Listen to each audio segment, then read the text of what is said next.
Бүгін январдың 26 числосында бұға чейін президентimiz Садыр Жапаровтың чегара статусы бар айылдарды 62 айылды Баткен облысында берілген жеңілдіктері жана башкалар боюнча жыйын өткөрүлдү. Бизде Кадамжа шаарында 2 айылыбыз чегарада 17 километр чектешип турганы менен кирбей калгандыктан элден кичине түшүнбөстүк жолбосо недовольство болуп туруп, биз бияка келип буларга түшүндүрүү иштерин жүргүзүшкө аракет жасадык.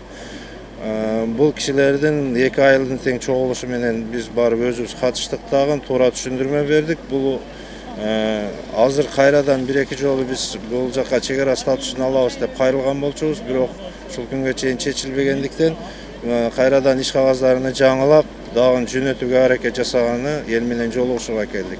Ошол эле мезгилде биз түшүндүрүү иштерин жүргүзгөнүбүздүн себеби болор болбос же бир болсо бир маселени туура эмес түшүнбөй туруп, жогорку жакта тургандарга же массалык маалымат каражаттарына түшүнбөстүк менен бир маалыматтарды чыгарып коюшунда алдын алышыбыз керек болду.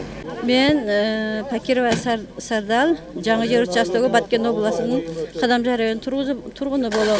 Биз мынакей бүгүн элдин көйгөйү, биз 2015 жылдан бери статус алабыз деп ушул чегарада жашайбыз. Көп 90 жылдан бери чегарада жашайбыз, бирок чегарада жашаганыбыз менен биз көптөгөн арыздар менен жогорку кеңештерге кайрылдык. Биздин арыздар кайрылуубуздун эч кимиси ишке ашкан жок. Мына бүгүнкү күндө биздин чегара статуска кирген айылдарды көрүп, биз бүгүн дагы айылыбыз бүт жыйылып, ошол статус боюнча бүгүн чогулуп отурган кезибиз. Бизде мисалы аялдарга пособие деген жок, иштебейбиз, эч ким иш жок, жумуш жок.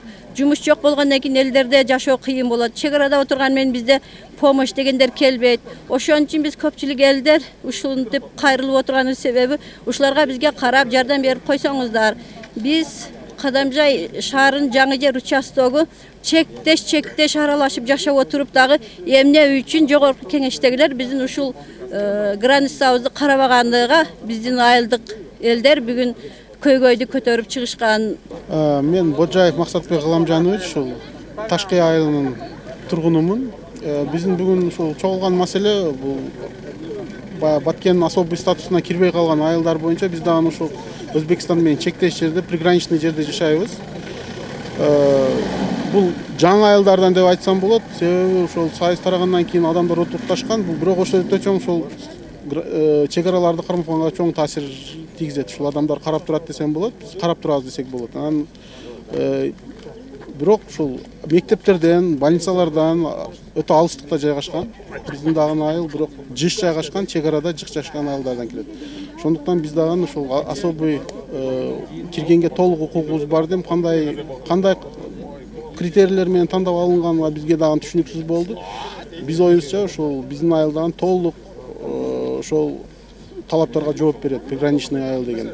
Биз буга чейин дагы кайрылганбыз, кеңештен, мэриядан кайрылып, бирок ушул маалга чейин особый статус, чегара деген статусун ала албай келгенбиз. Бирок силерден суранарыбыз ушул бизди дагы чегара статусуна кошсоңуздар.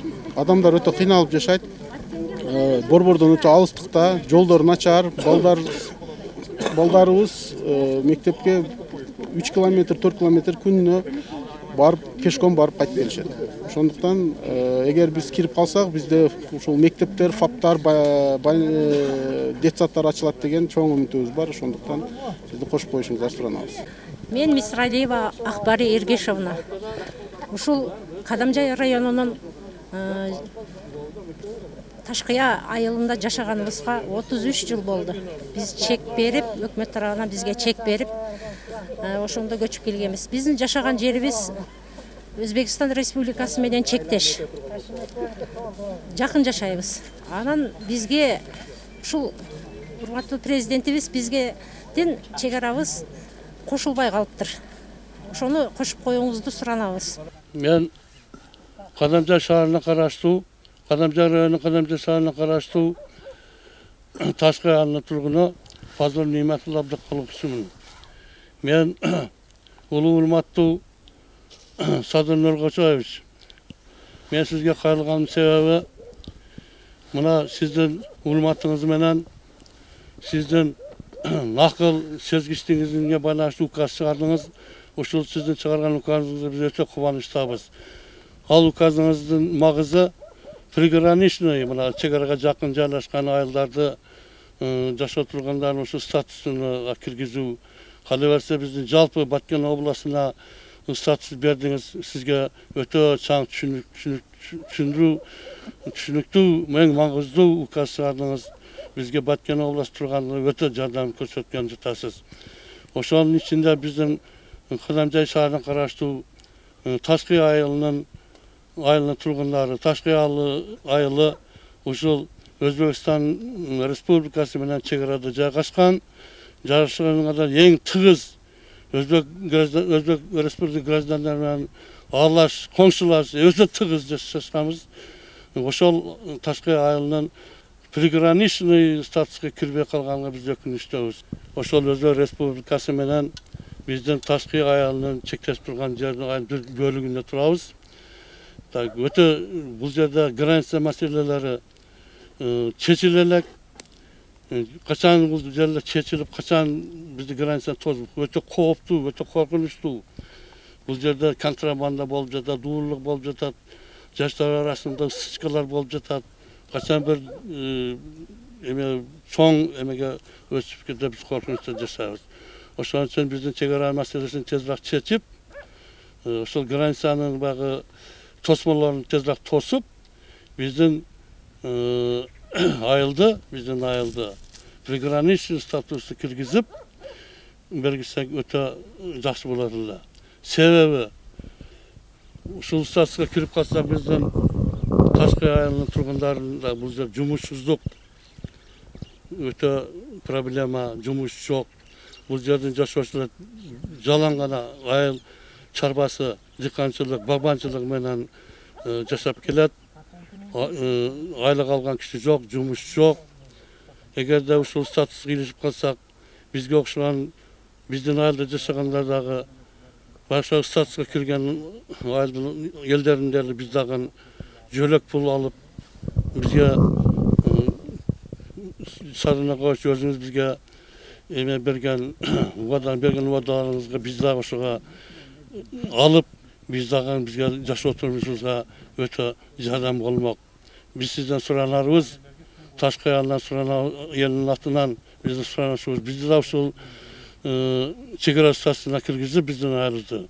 Ошо бизден ушул үлгөтөлөрдөн пайдалансак деген оюбуз. Граница маселесин чечип, тосмолорду тосуп, биз ушул жогоруда айтып кеткендей коркунучтардан эме болуп, биз аны көңүлүбүз тынч жашоону улантпакпыз. Катышкандарга. Губернаторам шашып чыгып кетти да. Япасыга. Тез келе турган болду деп калдыңыздарбы? Сагынып калабыз да сени. Кече эмес, мурдагы аптада үлгөталарды чечип келди го. Ошол маселеде биздин Ташкыя и Чалташ айылдарыбыз 17 километр чектешип турганы менен баягы чегара статусун ала албай калган да. Бизден бир нече жолу мына немеде максаттагын мен жалган кылбайт, мына максаттагын жалган айттырбайт.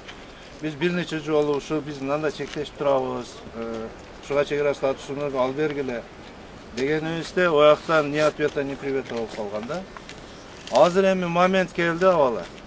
Мына бүгүн дагы губернатор өзү айтты, биз Баткен облусу боюнча 22 айыл чегара менен чектешип турганды карабастан чегара статусу жок.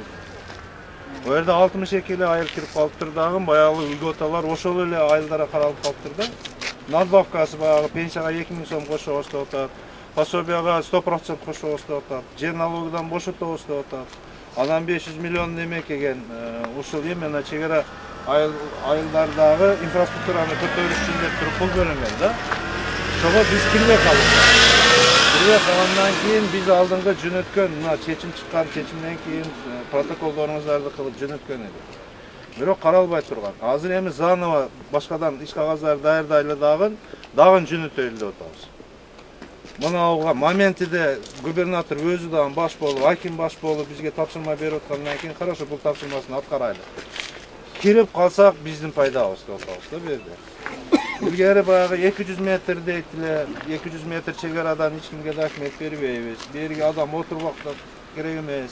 50 metrege çeyin jıldırasan deytide de hazır emin moment bolup otar.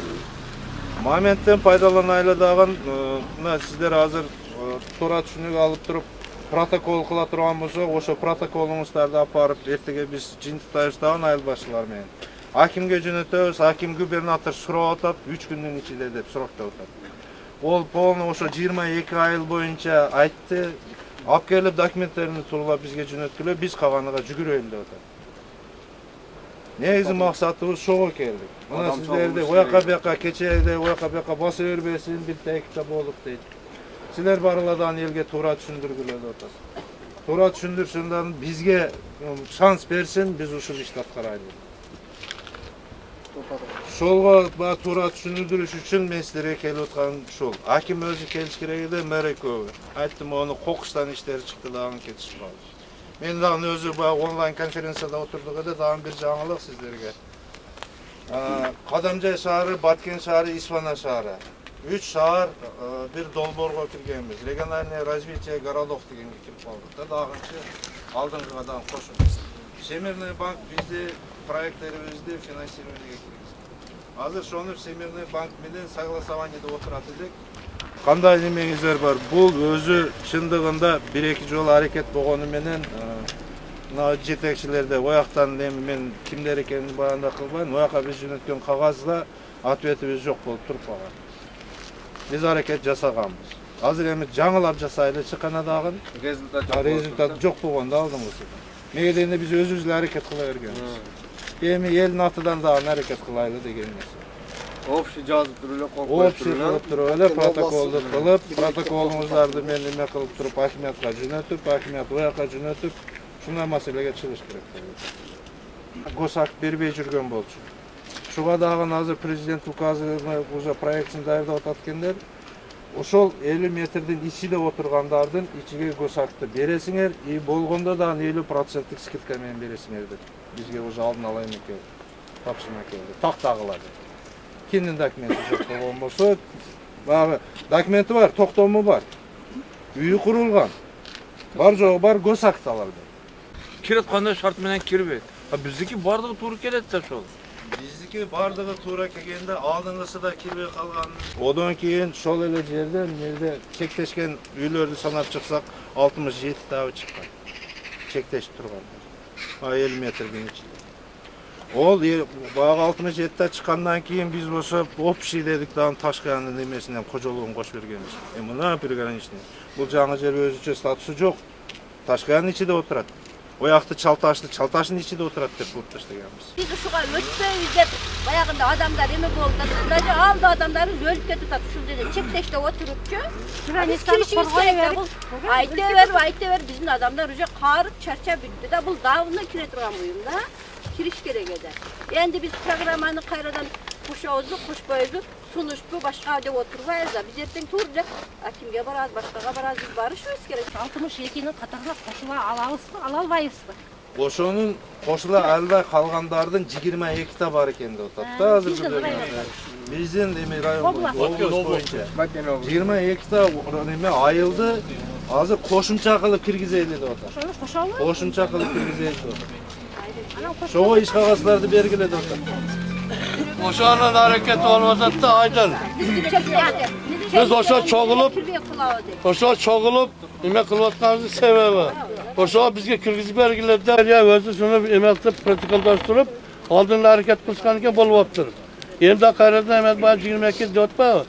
Oşanın içinde koşulup emek hareket kılaldı orada. Şoğa biz koşulup emek hareket. Yani özü alışıyla cihazda koyup kaymak.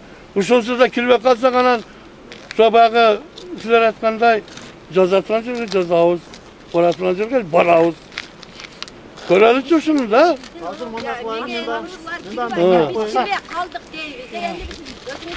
Mına pülgön, çoktaş, taşkaya kaçmak kaptır.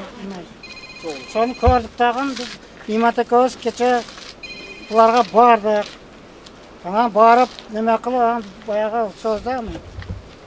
Barıp ызылда барып алды, бұлар атышты бүгін чоғылыш қылған. Протоколны документаны қылып, сілерге қол қойдырып, документаны қылып, жөнөтөбүз дешти. Эми Кудай кааласа мына ушу документаны болсо кошулуп калышыбыз керек. Бул жерде мындайда өздөрүнүн линиясы боюнча иштей берсин. Бирок бизде азыр майырдын менин жеке оюм, унун тышкары биз через горкеңеш аркылуу биз айтайлы мына гүлжигиттерге, что протоколировать этип задание берели. Булар дагы биздин өзүбүздүн депутаттарыбыз бар. Олорго жазышсын прямой, президентке жазышсын, керек болсо Ташиевке ham жазсын. Бул жерде эми баягы айтышыбыз керек, канча километрден канча километрге пешком барып атат балдар. Кандай кыйынчылыкта болот, кайдан больницага канчада барышып атат. Ошол көйгөйлөрдүн бардыгын көтөрүп туруп, анан общий эл дагы өзүбүздүн атыбыздан ham жазып берсек боло берет. Ошол эле адамдарга, жогорку кеңешке ошол аз бердем жазганда дагы ошо грамотный жазышыбыз керек. Айтып атпайм, бу канчалык километр чектешет, канча адам жашайт, канча адам поликлиникага канча күндө барып атат. Например, күнүгө кандай барып атат балдар мектепке, ошолор бардыгын айтыш керек. Инфраструктура начар, бул көйгөйлөрдү көтөрүшүбүз керек да, ошо каттачы. Анан ошентип жазып беришибиз керек.